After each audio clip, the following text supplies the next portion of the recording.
Bom dia de novo para todo mundo. Boa tarde, boa noite também para quem mora do outro lado do mundo. Eu sou o doutor Heleno Lopes. Eu estou aqui na casa do Jairo, na Vida da Saudade do Passaré, meu amigo e irmão. Hoje é domingo, dia 6 de agosto de 2023. Senhores, mais uma semana sombria para o Brasil, cuja democracia pode existir apenas para nós patriotas, porque nós estamos no subterrâneo, nós estamos porões de uma ditadura comunista que já está implantada. Só falta ser declarada oficialmente, o que não é necessário, pelos que compõem os três poderes. Está vendo hoje uma live comentada pelo Augusto Nunes, acho que é Rádio Oeste, né? TV Oeste, ele dizendo uma carta dos militares de todas as patentes postos oficiais subalternos, oficiais médios, praças de todas as armas da reserva, pedindo para que as Forças Armadas tomassem uma providência, para que não deixasse o Brasil continuar enveredando esse caminho maldito pretendido pelo comunista Luiz Inácio Lula da Silva, escolhido presidente da República, enquanto os brasileiros sofrem um verdadeiro golpe no resultado das eleições de 2022, não pelo fato de não ter sido eleito o Bolsonaro, mas pelo fato de terem criado um tipo para ocupar a presidência da República e cada vez mais enveredar pela rua estreita da ditadura, que ele mesmo bate nos peitos e diz que é comunista. Ele, o Flávio Dino. Vou fazer uns parênteses aqui, só para dizer que eu vou falar hoje sobre essa lei que colocou o estelionato como crime condicionado à representação. Isso é ridículo, né, pessoal? Eu acho que a assessoria do Bolsonaro, que sancionou essa lei, não viu essa excrescência. Eu falo já. Eu também vou falar sobre o Tribunal do Júri aí, que talvez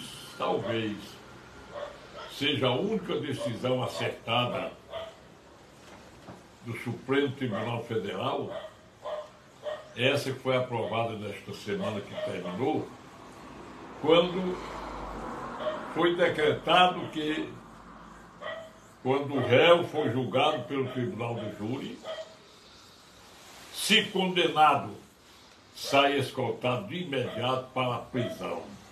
Quer dizer, ele já começa a revogar de travessa aquela decisão que eles tomaram, que o artigo 283 do Código de Processo Penal, com a redação do banditismo do pessoal do Lula, entendeu? Só pode ser preso depois de ter estado em julgado a sentença. Achei acertada porque eu digo já para vocês. Então essa carta é incrível. Também nós tivemos uma coisa triste, lamentável, excrescente, um cidadão que, em comum acordo com o ministro Gilmar Mendes, com o Edson Fachin, com a Carmen Lúcia, com o Ricardo Lewandowski, com também o Marco Aurélio de Mello, até com a Rosa Weber, com o Luiz Roberto Barroso, assumir o cargo majoritário da justiça brasileira, tendo sido advogado do Lula e com as redes sociais pinhadas de acusações contra ele. Talvez não saibam interpretar o artigo 101 da Constituição Federal, que eu tenho ouvido muito, que atribui à pessoa indicada ter reputação ilibada. Primeira coisa, o que é reputação ilibada? Não ter nenhum processo, não ter nenhuma coisa que mancha a sua honorabilidade. Eu, por exemplo, seria nunca, porque eu sou mais tudo do que preso de fato. Aí, Cristiano Zanin, me desculpe aí que eu vou esperar ver se você faz alguma coisa pela Constituição Federal. Tem lá, é ridículo aquele canal que divulga o envolvimento do nosso ministro atual em casos de corrupção e clara demonstração pública de que ele e o sogro dele receberam muito dinheiro para terem, com o prestígio deles junto ao Supremo, isso é o que diz na live, não sou eu que estou dizendo, agilizarem tudo a favor de Orlando Diniz, que presidia nessa época a Fé Comércio, o Sindicato das Indústrias, o negócio aí. Então aquilo ali, pessoal, só aquilo ali já descaracteriza a condição de reputação ilibada. Notável saber jurídico, também 101 da Constituição. Esse notável saber jurídico, se o Quintino Cunha fosse vivo hoje, que era rábula, não era formado em direito, mas que foi um dos maiores advogados na tribuna, talvez pudesse ser escolhido para o Supremo Tribunal Federal, mas ele era um tanto raivoso e existem muitas coisas dele sobre a conduta que ele tinha, inclusive com trovas, com palavras impróprias. Mas quem for ao cemitério São João Batista, em Fortaleza, deverá ver, eu não me lembro da trova do Quintino, salvo engano, eles assim. A Escritura Sagrada, segundo o Pai Eterno, tirou o mundo do nada, e o nada eu tirei do mundo. Isso é do Quintino. Tem muitas coisas também, quando ele diz que ele estava no bonde, e ele não era nada do bonde, apesar de estar com a roupa caque, ele foi confundido com o trocador do ônibus, com o condutor, sei lá, mas a mulher chegou e pergunta: Arará, um lugar para uma senhora? Eu vou dizer a resposta dele, mas não sou discriminador, gosto muito do preto, do marrom, do roxo, do amigo índio, amigo pardo. Não me chamo Lula, que detratou a comunidade negra, dizendo que, graças a Deus, a escravidão de 350 anos foi muito benéfica para o Brasil. Palavras minhas, mais ou menos, que eu entendo que o Lula disse. Então ele perguntou, quando a mulher perguntou, Arará um lugar para uma senhora, aí ele respondeu que nem Arará é verbo, nem negra é senhora. Vamos para a história dele. Não sou eu que estou dizendo. Então, o que que diz? No tempo que o ministro Gilmar Mendes bradou publicamente que o Lula merecia um julgamento justo, se vocês passarem minhas lives no canal Facebook, tem lá eu dizendo: estão tramando algo para tirar o Lula da cadeia, para ele ser de novo empurrado na goela do povo brasileiro. Isso eu disse, não foi só uma vez. Aí eu disse até que ele estava calculando uma prescrição, porque a prescrição para ele é pela metade, porque o artigo 109 do Código Penal, no inciso 2º, inciso 3º, diz que o crime de corrupção, o crime de lavagem, esse crime prescreve em 12 anos. E quando o réu tem ou tinha, ao tempo do crime, menos de 21, ou ao tempo da sentença, mais de 70, a redução da prescrição é pela metade, artigo 115 do Código Penal. Inclusive eu disse, estão calculando o tempo de prescrição. Aí vem, isso aqui é só uma história que eu estou fazendo. Vem, parece que contaram o tempo. Aí, senhor Edson, aqui, dá uma canetada aí. Declara tudo nulo. Quando se declara nulo, todo o processo, e se manda para outra vara, para outro juízo, eu costumo dizer que se salva o despacho que recebe a denúncia. Esse despacho que recebe a denúncia, o artigo 117, inciso 1º do Código Penal, diz que ele interrompe a pressão. E anularam até o despacho que interrompeu a denúncia. Para quê? Porque quando não tem nenhum ato interruptivo da prescrição, a prescrição é contada a partir do dia do crime. Então o dia que estava lá, que foi em 2000 e tanto, chegando no dia em que o SFAQ decretou a nulidade, aí já estava com mais de 6 anos, que pela metade prescreveu. Aí mandaram para Brasília, é uma descondenação. E o que se sabe também, as redes sociais mostram o senhor ministro Gilmar Mendes chorando abraçado com o Cristiano Zanin, hoje ministro do Supremo, chorando porque o Lula teve uma vitória muito grande na pessoa do seu advogado, no momento em que estava terminando a prática dos atos de sua descondenação, porque ele não foi julgado inocente. Mas o pior de tudo isso é que quando o Supremo botou a Lava Jato na 13ª Vara Criminal de Curitiba, foi com certeza porque os atos iniciais da prática de corrupção, de destruição das finanças do Brasil, começou na cidade de Londrina, Paraná, e a Justiça Federal de Curitiba tinha jurisdição sobre Curitiba, sobre Londrina. Aí então seria, na pior, uma incompetência relativa. O que é incompetência relativa? Quando ela é absoluta, anula tudo. Quando ela é relativa, anula só os atos após o recebimento da denúncia, artigo 70 do Código de Processo Penal. Bom, mas o pior disso é que houve em um habeas corpus em favor do Lula, porque muitos processos de exceção de suspeição foram arquivados com sentença transitada em julgado, inclusive por decisão do TRF da 4ª Região, porque quando a gente aprende, quando a gente estuda e aprende, porque a faculdade não ensina nada, pelo menos aqui no Ceará. A faculdade de Direito da Federal ensinava mais ou menos.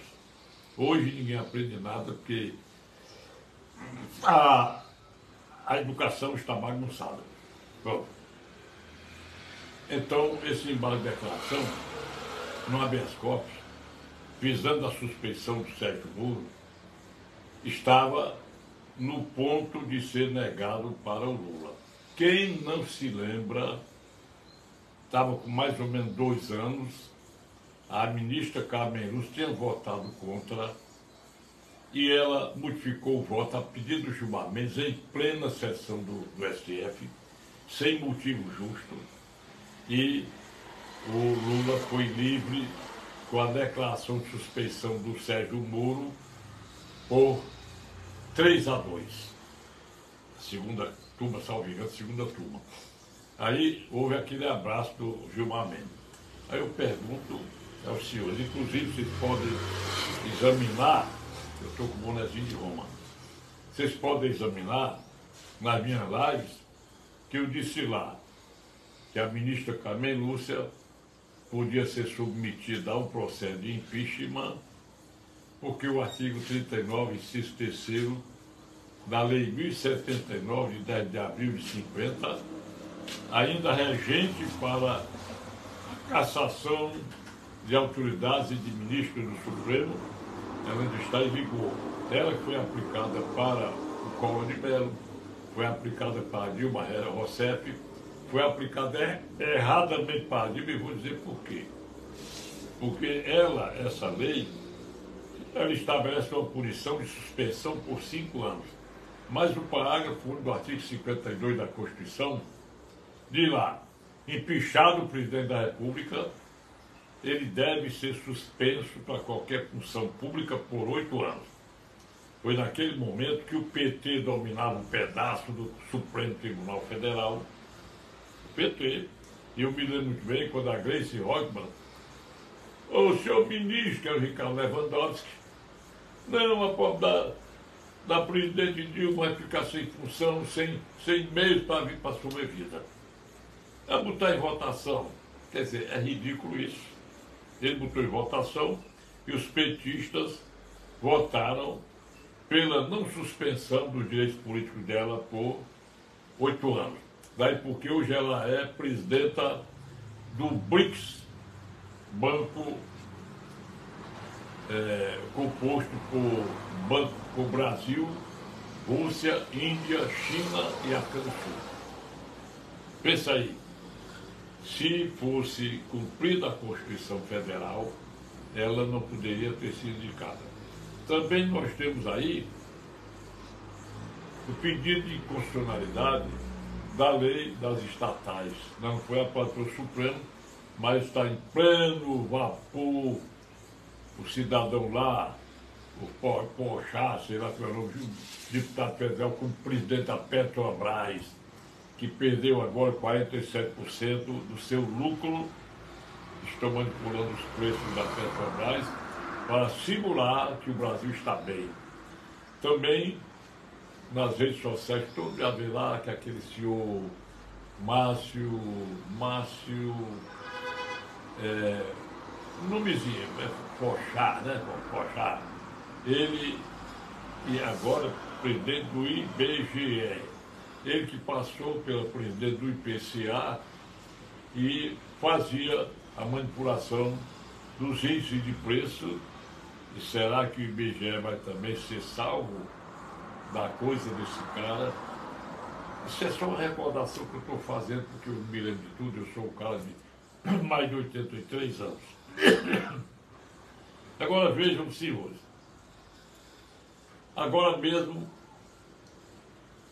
vocês viram já no tempo que o Bolsonaro era presidente, depois disso, fizeram o assassinato do Bolsonaro, como o Judas na corda, enforcado, fizeram a cabeça do Bolsonaro uma bola de futebol, pegaram o Luciano Hang, que é um grande empresário do Brasil, que dá muito emprego, aí fizeram o assassinato dele programado.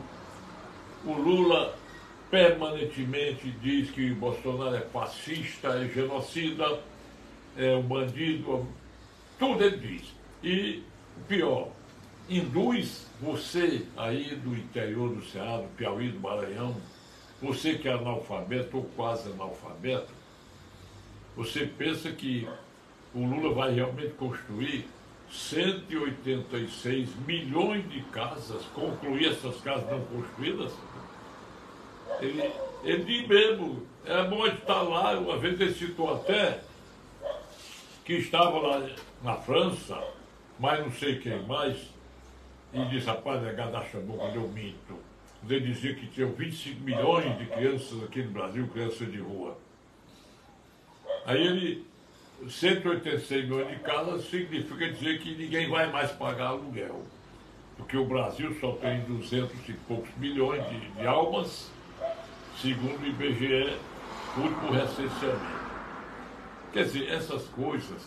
Agora mesmo lá no Pará, um cara disse que ia dar um tiro no Lula quando ele viesse agora para esse encontro do meio ambiente, que vai ser lá. Isso não resolve nada. Aí ele foi preso porque ameaçou dar um tiro no Lula. Mas eu gostei de uma juíza. A juíza mandou soltar o cara, mandou como medidas cautelares ele permanecer sem sair da cidade dele, para não ir à cidade em que se encontrará o Lula, tal. Olha bem, outra coisa que nós temos que dizer para todo mundo, essa gastança do presidente, e mais, enquanto no governo Bolsonaro fazer o paradigma. O uso dos aviões da FAB era muito pequeno. Rapaz, só esse Flávio Dino vai para o Maranhão, 70 e tantos, já quase 100, 80 e tantos. O Lula não sei quantas. Fora os helicópteros que saem de Brasília para o aeroporto, porque ele não quer de carro, porque ele vai sofrer atentado. O Juscelino Filho, Fernando Haddad, vai passear em São Paulo com a família, no avião da FAB, fim de semana. O Carlos Arthur Lira vai lá para Maceió, terra dele, porque para mim, eu já disse isso aqui, é o cara que mais esculhamba a democracia do Brasil, chama-se Arthur Lira. Prestem bem atenção. Quando esse cara bateu nos peitos e disse que foi feita a democracia com a aprovação da PEC reforma tributária. É horrível, né, pessoal? E de repente foi esclarecido que era uma balela dele, porque a Câmara Federal retirou aquelas coisas que ficariam fora do orçamento da LDO. Aí o Senado colocou de novo, eles agora estão embasbacados, porque não se pode atribuir ao Poder Central destruir a autonomia dos Estados. O artigo 2º da Constituição Federal é muito claro quando ele diz que os Estados, na cópia da doutrina tripartite de Montesquieu, os Estados são autônomos e independentes entre si. Você pegando esse artigo com os artigos 133 a 157, especialmente os artigos 155, 156 e 157, inciso 3º da Constituição Federal, vão ver que os estados e municípios são autônomos na elaboração das alíquotas dos seus impostos e arrecadação dos impostos. Aí vão mendigar, eu até reprovo o senhor governador de São Paulo, quando ele apoiou esse projeto de emenda. Agora veja uma coisa, agora ele se limpou um pouco quando ele bateu de frente em cima da, salvo engano, é uma deputada aí, não sei se é aquela, Maria do Rosário, se é outra, ele disse que se morrem pessoas da comunidade como se fossem bandidas, não é culpa da polícia. Que é o seguinte, lá em Guarujá, na Baixada Santista, o crime organizado está a todo vapor ainda. Meteram bala de fuzil naquele Fabrício, daquele policial.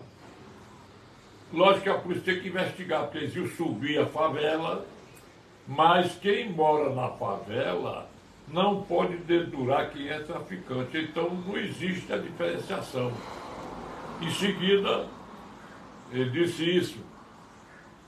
Mataram uma delegada com tiros nas costas dela e as mulheres que compõem o quadro do Lula no Congresso Nacional não tiveram a mínima solidariedade com essa delegada.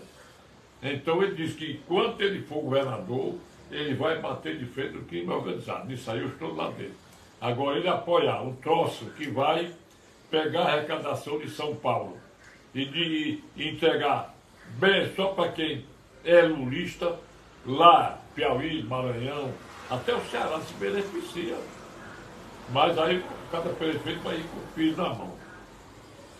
Então, nós esperamos que o artigo 37 da Constituição Federal, que foi vilipendiado pela nomeação do próprio Lula, disse isso. Não, que o Bolsonaro nomeou o André Mendonça, não sei o quê, era advogado-geral da União. pior, eu não faço isso, mas fez pior do que o Bolsonaro. Pelo menos o André Mendonça tem demonstrado que cumpre a Constituição Federal. Ele nomeou o Cristiano Zanin e feriu de cara o artigo 37 da Constituição Federal, que diz: todo ato administrativo tem que ter os caracteres de publicidade. Isso aí teve. Impessoalidade não teve, moralidade, vai bem, e publicidade. Isso aí teve. Quer dizer, o ato é legal, mas é imoral, é ofensivo ao princípio, até a dois princípios do artigo 37 da Constituição Federal. Mas não vamos dizer nada mais do que esperar, porque agora mesmo vão julgar o marco regulatório, que também já é uma coisa horrível esse marco regulatório, porque está em lei. E eles querem pegar as terras indígenas, que já são muitas, acatando essas ONGs, que são as piores porcarias que tem no Brasil, onde tem muito bandido, inclusive a CPI das ONGs está mostrando tudo que elas fazem contra as terras indígenas e contra o Brasil. Eles não podem ir contra uma lei, porque a Constituição, ela limita as terras indígenas do tempo, diz assim: serão preservadas as terras ocupadas pelos povos originais, os índios, até o dia 5 de outubro de 1988, o dia em que foi promulgada a Constituição Federal. Bom, pessoal, eu acho que está mais ou menos entendido. Agora vamos duas coisas que eu prometi. A primeira, que eu já aplaudi. Eu fui muitas vezes assistente de acusação do Tribunal do Júri. O Tribunal do Júri é uma instituição que eu comecei a advogar na Constituição de 1946. Essa Constituição era muito rigorosa e eu me orgulhava dela, porque ela, reproduzida em 1967, ambas, inclusive eu cheguei a dizer muitas vezes, eu digo ambas porque elas mantinham o respeito ao cidadão, que não existe mais. Como? Em primeiro lugar, vamos botar aqui uma. Tribunal do Júri. O artigo 310 do Código de Processo Penal, todo desordenado, destruído, dizia lá: todo crime cuja pena máxima fosse igual ao superior a 10 anos, não sendo preso em flagrante, será obrigatória a prisão preventiva. Acabou, certo? Aí acabaram isso. Então, naquele tempo, que o réu fosse para julgamento do Tribunal do Júri, tivesse foragido, que aconteceu comigo. Eu era advogado do general do Exército, que até faleceu. Doutor Heleno, eu tenho um jovem que está escondido na minha fazenda, em tal canto, e ele matou um cara, e eu queria que o senhor me indicasse um criminalista para poder salvar no Tribunal do Júri. Já estava pronunciado. Eu digo: rapaz, o criminalista está cobrando tanto, eu vou lhe cobrar 5 vezes menos. Depois não. Traga o homem.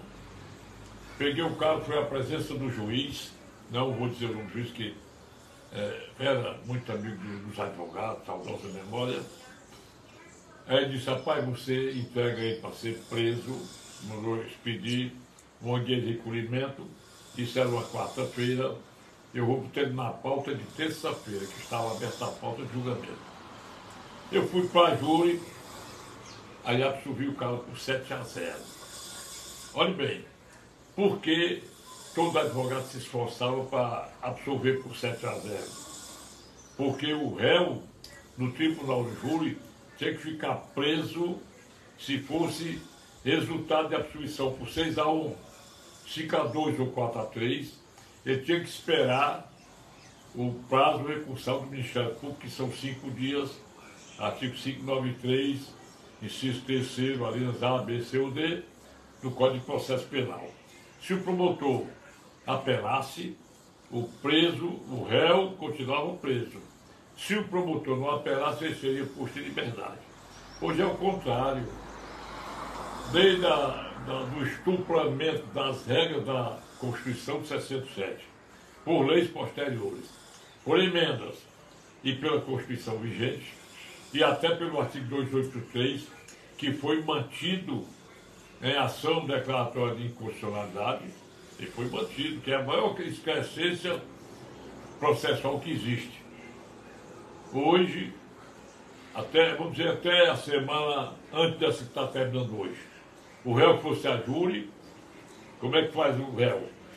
Ele foi condenado 20 anos de reclusão por crime de feminicídio, homicídio qualificado ou homicídio privilegiado. Aí, o tentativo, né? Artigo 70, 74 do Código de Processo Penal, diz que o Tribunal do Júri é competente para julgar os crimes dolosos contra a vida e suas tentativas. Aí, a família lutada, toda ali assistindo ao julgamento. Aí o cara vai condenado a 25 anos de reclusão. Aí o advogado diz: Excelência, eu interponho neste ato a apelação contra a decisão desse Tribunal do Júri, nos termos do artigo 593, inciso 3º do Código de Processo Penal, e de acordo com o artigo 600, parágrafo 4º, eu peço para mandar apelação para o tribunal e me reservo para apresentar as razões da apelação perante a segunda instância, que é o Tribunal de Justiça.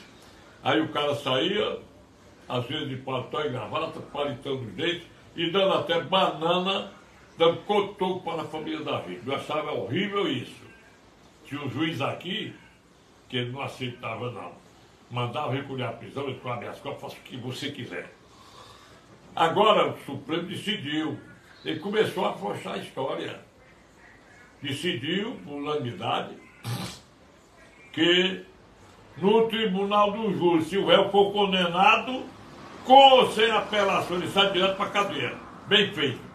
Isso em respeito à dignidade da família de cada vítima, que não pode estar de preto lá no plenário assistindo ao julgamento, e o réu sair rindo com o seu advogado, assim como o Lula saiu do xadrez para ser presidente da República. Vamos agora a duas coisas que interessam.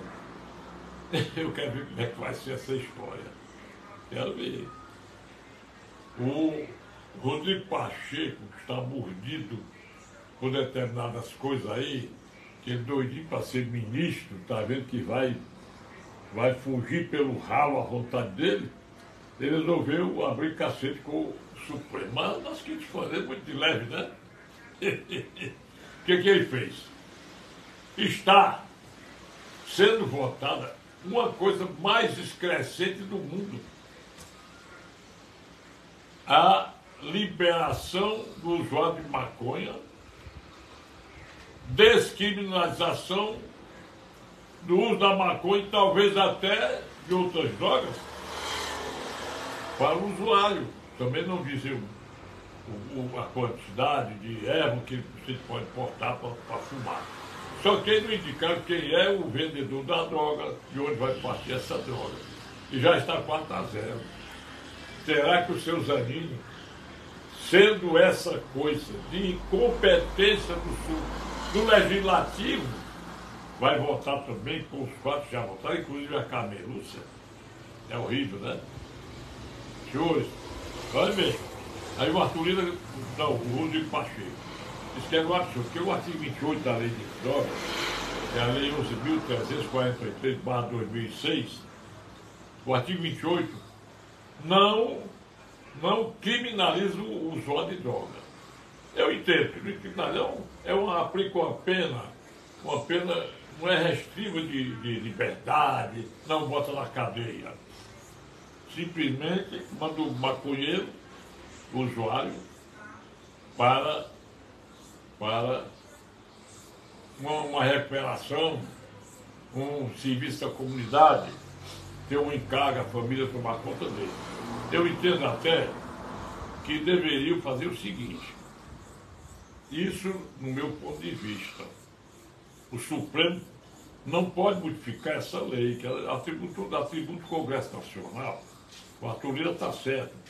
Mas que ele diga assim, porque a polícia tem prendido o cara com 5 gramas de droga, aí bota taco de droga. Não pode, né, pessoal? 5 gramas não pode ser taco.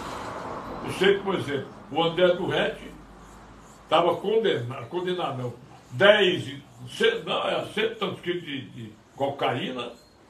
O senhor Marco Aurélio Melo, que hoje dá aula de direito, lá que ele não dá aula, fica calado, é ministro aposentado, concedeu a liminar no habeas corpus, a coisa mais feia do mundo, mandando liberar o Marco Aurélio por um erro não, um descuido do juiz ou tribunal, que diz ele lá, a prisão preventiva só vale 90 dias e tem que ser renovado. Por que não renovado?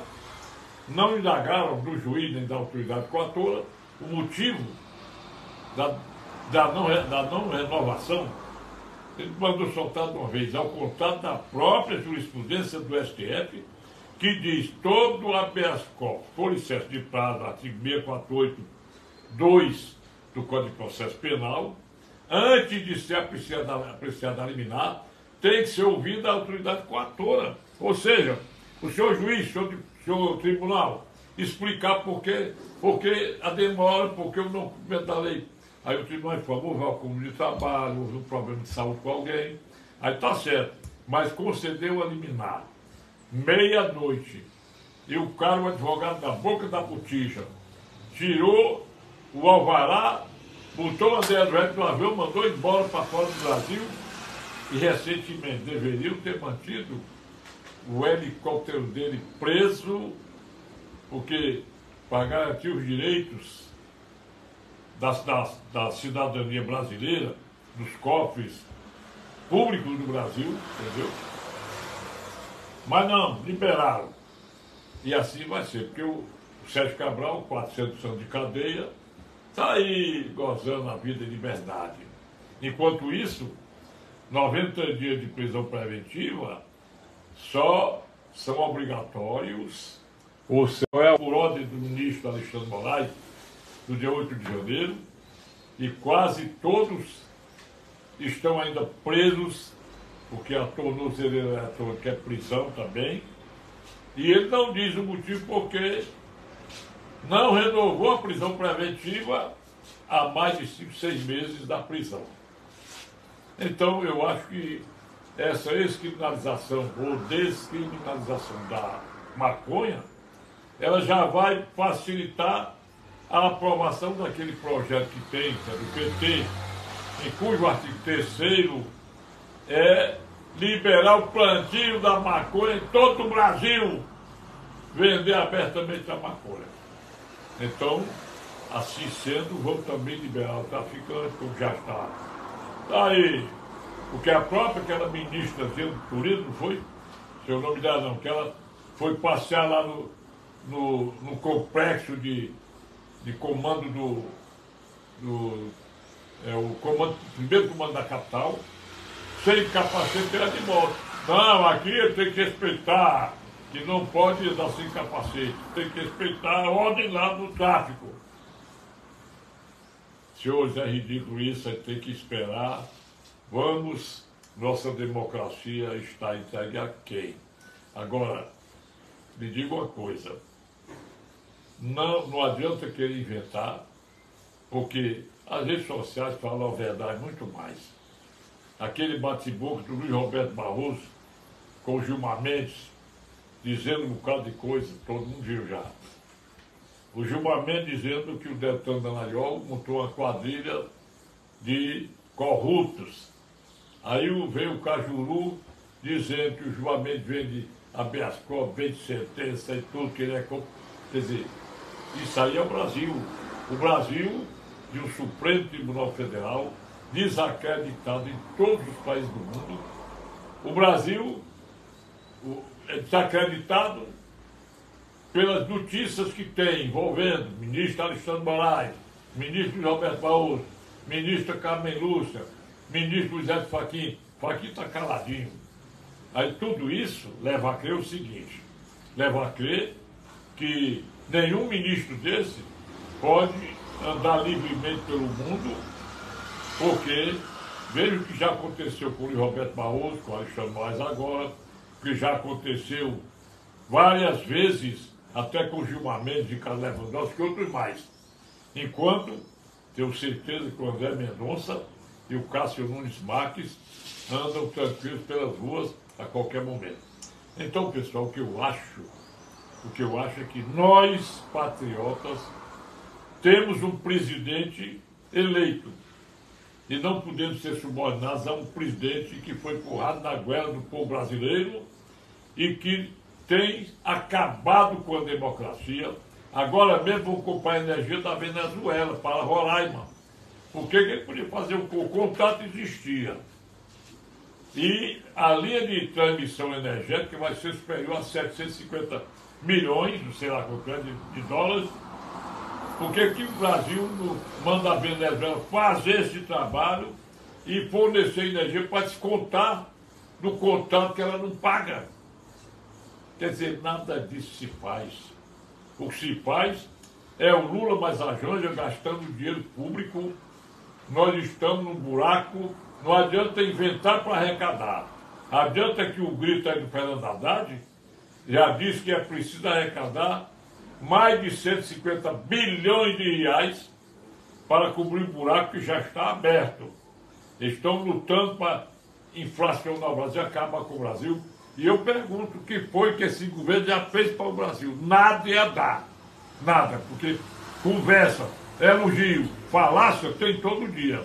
Agora, quem assiste nas redes sociais a falácia do Lula, as mentiras dele, o desrespeito ao povo brasileiro, bem apoiado pelos ministros do Supremo Tribunal Federal, que também apoiam essa exclamação do Flávio Dino, e as coisas que a CPI, as duas CPI estão levantando.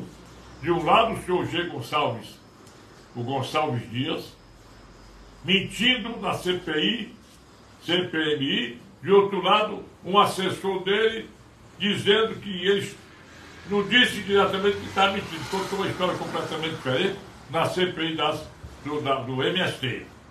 Então, senhores, quando o presidente da República viaja para a China, leva um bandido com ele, que é o representante do MST, quando o presidente sobe o complexo alemão sem problema, ainda fica gozando com o povo. O senhor Flávio Dino também. Vai ao complexo alemão, foi de peito aberto, mas para a terra lá do Rio Grande do Norte, que a facção era diferente, ele foi cheio de segurança. Então esse Brasil tem que ser mexido e as Forças Armadas e o povo brasileiro tem que providenciar o restabelecimento da nossa democracia. Nós não vamos aceitar essa bandidagem que está comandando o Brasil. Obrigado a vocês. Passem mensagens para mim, curtam, compartilhem, mandem mensagem para o meu zap. Dr. Heleno Lopes, 85 é o DDD 999453883. Oi. Vocês passem mensagens para mim, que eu fico muito feliz em responder, inclusive aquelas coisas, matéria de direito. Não vou nem falar de aborto, porque isso aí já é horrível de saber que querem destruir a família brasileira com a aprovação de aborto. Obrigado a vocês, 999-453883, DDD 85, um alô para você, doutor Antônio Coutinho, J. Evangelista, a Itatira, Marcos Almeida de São Paulo, a Sônia Viana, pastor François Mendes, Roberto Gomes, bom dia, Roberto Gomes, é muita gente. Eu vou deixar para dar mais alô, um dia eu tirar só para dar alô para vocês. Bom dia, boa tarde, boa noite e até o próximo domingo. Obrigado, viu?